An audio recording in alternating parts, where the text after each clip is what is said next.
छात्रों, हमने कर्म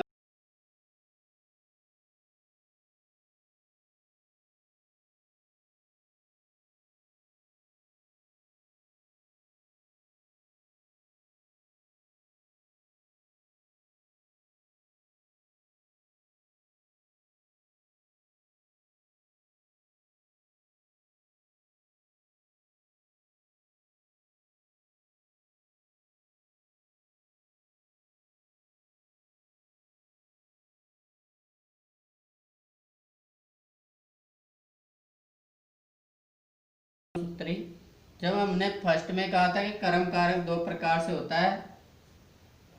उपपद वाला पढ़ रहे हैं। उपपद मतलब जो पद की सकारण, मतलब पदों के कारण क्या होते हैं, द्वितीय लगानी पड़ती है। वहाँ होनी तो दूसरी विभक्ति चाहिए, लेकिन पदों के कारण या शब्द आ जाने के कारण द्वितीय लगानी पड़ती है। तो देखो कैसे। पांचवा सूत्र, उपान व ध्यांग वश। उपान व ध्यांग वश अर्थात उपान व ध्यांग वश द्वितीय से अर्थात उपान व ध्यांग वश सूत्र के कारण द्वितीय विभक्ति होगी। किसमें? कर्म में। किसमें होगी? कर्म में होगी। विग्रह कर लो। उपान व ध्यांग वश सूत्र का विग्रह उप, अनु, अधि तथा आ उपसर्ग पहले रहते। वश धातु योग में यदि वश धातु के पहले कहीं भी ये उपसर्ग जुड़े आ जाए, क्या जुड़े आ जाए? ये उपसर्ग जुड़े आ जाए, तो आपको द्वितीय विभक्ति लगानी है। कौन सी लगानी है? द्वितीय विभक्ति। कौन कौन से उपसर्ग? उप, अनु, अधि और आ उपसर्ग यदि वश धातु के पहले जुड़े हो तो वहां द्वितीय विभक्ति होती है।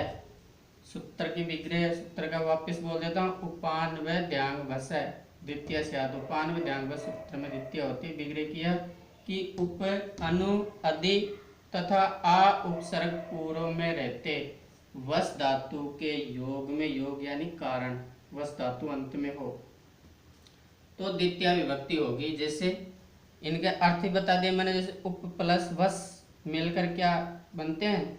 उप प्लस वश मिलकर के इसका अर्थ हो जाएगा पास में रहता है। जैसे सरिता ग्रामम उपवस्ती, सरिता गांव के पास रहती है।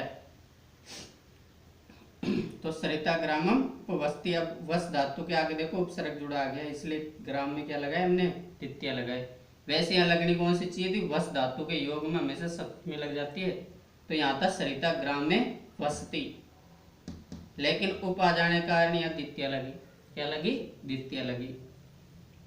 दूसरा देखो, राम वनम उपवस्ती, राम वन में रहता है।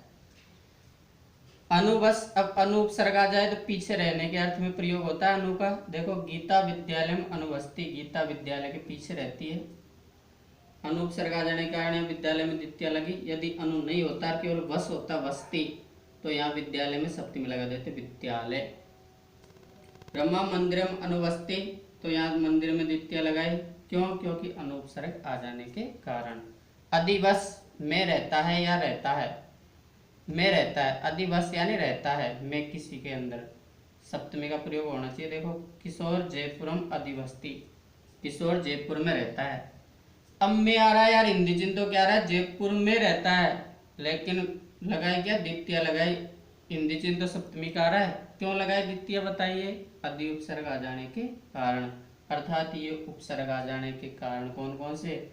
उप, अनु, अधि और आ उपसर्ग यदि वश धातु के पहले लगे हुए आ जाए कहीं, और आपसे कह दे रिक्त स्थान भरो या शुद्ध करो, तो आप द्वितीय लगा के शुद्ध कर देना। ऐसा दे सकता है, जैसे वो इसको मान लो सप्तमी बना के दे दे जयपुर, और कहेगा शुद्ध करो, तो आपको अधि उपसर्ग देख कर क्या लगाना है? इसमें द्वितीय लगाना है, शुद्ध हो जाएगा वाक्य। बस ऐसे याद रखना, शुद्ध और अशुद्ध देगा। और संस्कृत बनाना भी दे सकता है।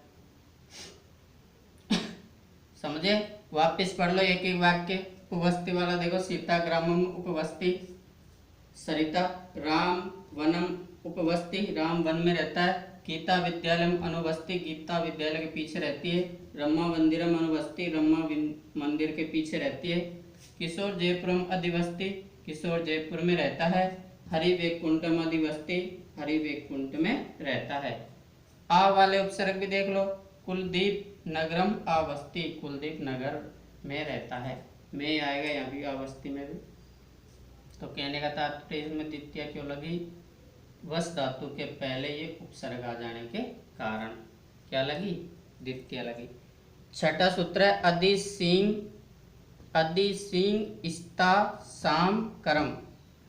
अधि सिंह स्ता साम करम अर्थात अधि उपसर्ग पहले रहते, अधि सिंह स्ता साम करम, वापिस सुन लो, अधि सिंह स्ता साम करम। इसकी विग्रह किया मैंने कि अधि उपसर्ग पूर्व रहते, कि मान लो अधि उपसर्ग पहले है, किन धातुओं के सींग स्ता और आस धातु के पहले अधि उपसर्ग आ जाए, क्या आ जाए, अधि उपसर्ग आ जाए, तो धातुओं के योग में द्वितीय होगी, क्या होगी, द्वितीय होगी। अब शॉर्ट सी बात याद रखना यार, इतने कंफ्यूज होने की जरूरत नहीं है बेटे, याद रखोगे किसी धातु के पहले उपसर्ग लगे हुए आ जाए, क्या लगे हुए आ जाए, उपसर्ग, तो द्वितीय लगा दो, क्या लगा दो, द्वितीय लगा दो। किसमें, वो शुद्ध करके देगा तो क्रम में द्वितीय लगा देना आप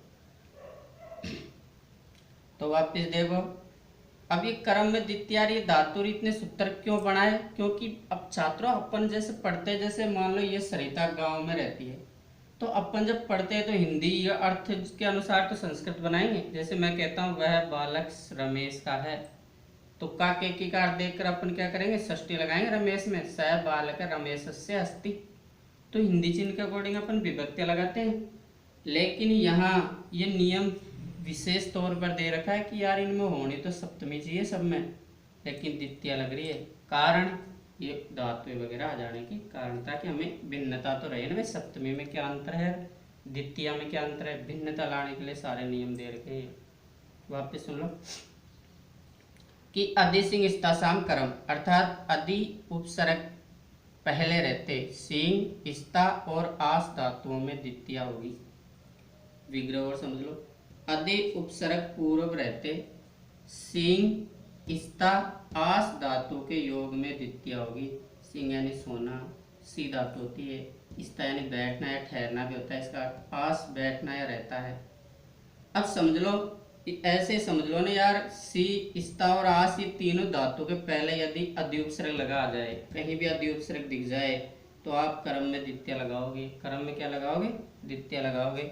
जैसे मैंने यहाँ उदाहरण दे रखे हैं, कृषक क्षेत्रम अधिशेते, कृषक क्षेत्र में सोता है, तो क्षेत्र में आ रहा है, देखो अपन बोलने में आ रहा है, तो मैं कौन सी विभक्ति मात्रा, सप्तमी मात्रा, लेकिन द्वितीय लगाई क्यों, क्योंकि अधि उपसर्ग आ जाने के कारण। तो कृषक क्षेत्र में सोता है, देखो अर्थ निकल रहा है, कृषक क्षेत्र में सोता है, लेकिन द्वितीय लगाए क्षेत्र में, क्षेत्र यानी खेत में सोता है। पंडित शिवालय अधिशेते, पंडित शिवालय में सोता है, शिवालय मतलब मंदिर है शिव का। गुरु आसंदिकाम अधितिष्ठति, अधितिष्ठति यानी बैठना, अधितिष्ठति स्ता धातु के रूप चलते, तिष्ठति तिष्ठत तिष्ठन्ति, तो स्ता धातु का अर्थ होता है बैठना। तो देखो गुरु आसंदिकाम यानी कुर्सी पर, अधितिष्ठति यानी बैठता है। अब स्ता धातु केवल तिष्ठति होती तो सप्तमी होती, लेकिन अधि उपसर्ग आ जाने के कारण क्या हुई, द्वितीय हुई। स कटम अधितिष्ठति, वह चटाई पर बैठता है, कटम यानी चटाई, आसंदिकाम यानी कुर्सी, तो वह चटाई पर बैठता है। रोहित सय्याम अध्यास्ते, अस धातु देखो आस धातु के रूप कैसे चलते हैं, अध्यास्ते, अधि उपसर्ग लग जाने के कारण यहाँ यण संधि होगी, अधि प्लस आस को मिलाएंगे तो अध्य बन गया, अध्यास्ते। अरे यण संधि हो गई, मतलब ये से पहले कोई भी आधा शब्द आ जाए तो वह यण संधि है, बस समझ लो। तो रोहित सय्याम अध्यास्ते, रोहित सैया पर बैठता है, तो इस समझ गए इसका अर्थ। इनमें द्वितीय लग रही है सब में, देखो क्रम में क्यों लगी, क्योंकि उपसर्ग धातु के पहले उपसर्ग आ जाने के कारण सब में क्या लगी है, द्वितीय लगी है।